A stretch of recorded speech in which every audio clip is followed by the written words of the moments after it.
A shoemaker, by no fault of his own, had become so poor that at last he had nothing left but leather for one pair of shoes.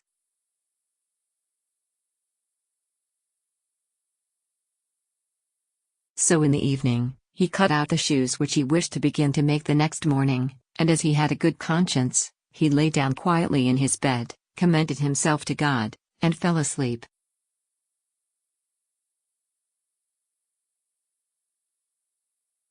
In the morning, after he had said his prayers, and was just going to sit down to work, the two shoes stood quite finished on his table.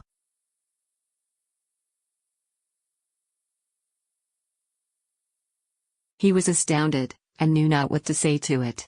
He took the shoes in his hands to observe them closer, and they were so neatly made that there was not one bad stitch in them, just as if they were intended as a masterpiece.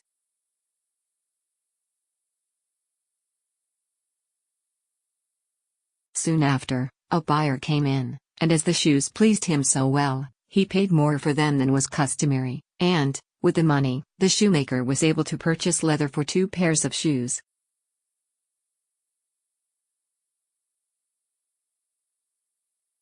He cut them out at night, and next morning was about to set to work with fresh courage, but he had no need to do so, for, when he got up, they were already made, and buyers also were not wanting, who gave him money enough to buy leather for 4 pairs of shoes.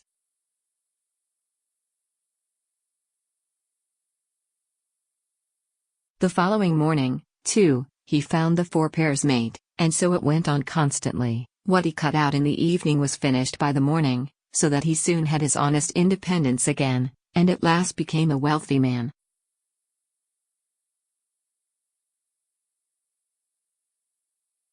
Now it befell that one evening not long before Christmas, when the man had been cutting out, he said to his wife, before going to bed, "What think you if we were to stay up tonight to see who it is that lends us this helping hand?"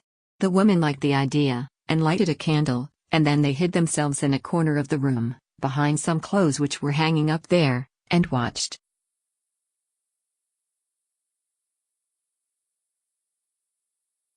When it was midnight, 2 pretty little naked men came, sat down by the shoemaker's table, took all the work which was cut out before them and began to stitch, and sew, and hammer so skillfully and so quickly with their little fingers that the shoemaker could not turn away his eyes for astonishment.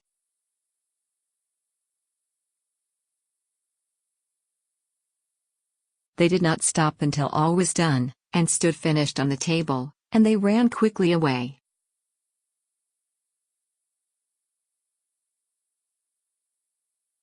Next morning the woman said, "The little men have made us rich, and we really must show that we are grateful for it."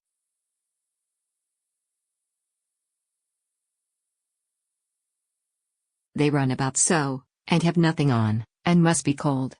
I'll tell thee what I'll do. I will make them little shirts, and coats, and vests, and trousers, and knit both of them a pair of stockings, and do thou, too, make them 2 little pairs of shoes.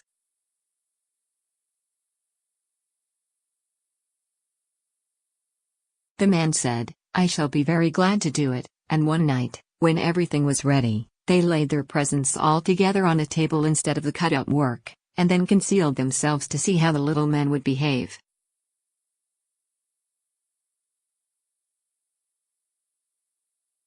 At midnight they came bounding in, and wanted to get to work at once, but as they did not find any leather cut out, but only the pretty little articles of clothing, they were at first astonished, and then they showed intense delight.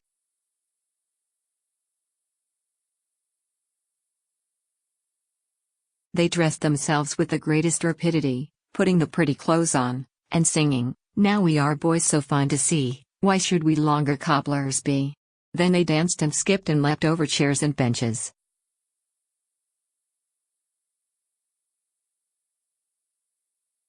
At last they danced out of doors.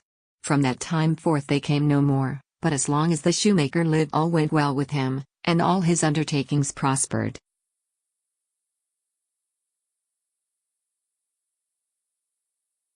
There was once a poor servant girl, who was industrious and cleanly, and swept the house every day, and emptied her sweepings on the great heap in front of the door.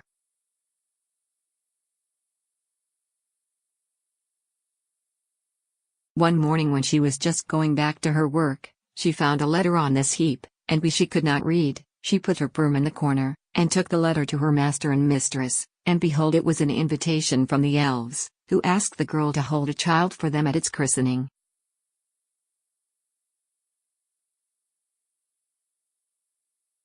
The girl did not know what to do, but at length, after much persuasion, and as they told her that it was not right to refuse an invitation of this kind, she consented.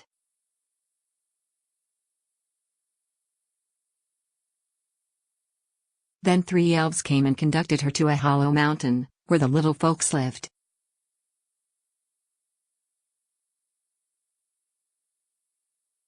Everything there was small, but more elegant and beautiful than can be described. The baby's mother lay in a bed of black ebony ornamented with pearls, the coverlids were embroidered with gold, the cradle was of ivory, the bath of gold.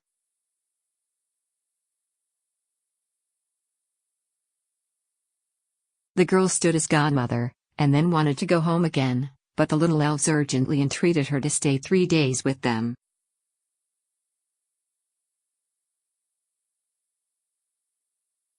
So she stayed, and passed the time in pleasure and gaiety, and the little folks did all they could to make her happy.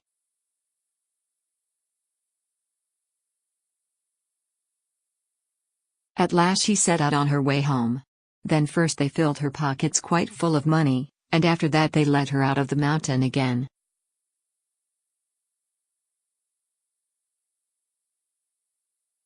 When she got home, she wanted to begin her work, and took the broom, which was still standing in the corner, in her hand and began to sweep.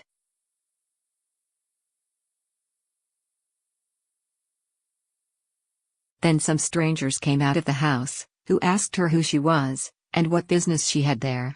And she had not, as she thought, been 3 days with the little men in the mountains, but 7 years, and in the meantime her former masters had died.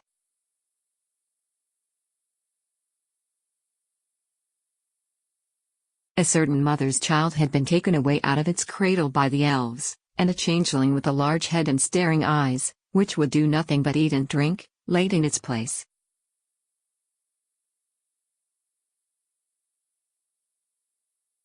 In her trouble she went to her neighbor, and asked her advice. The neighbor said that she was to carry the changeling into the kitchen, set it down on the hearth, light a fire, and boil some water in 2 eggshells, which would make the changeling laugh, and if he laughed, all would be over with him.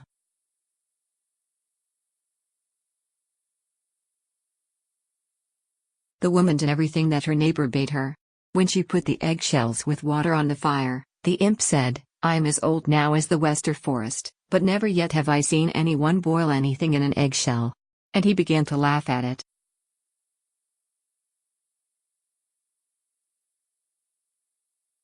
Whilst he was laughing, suddenly came a host of little elves, who brought the right child, set it down on the hearth, and took the changeling away with them.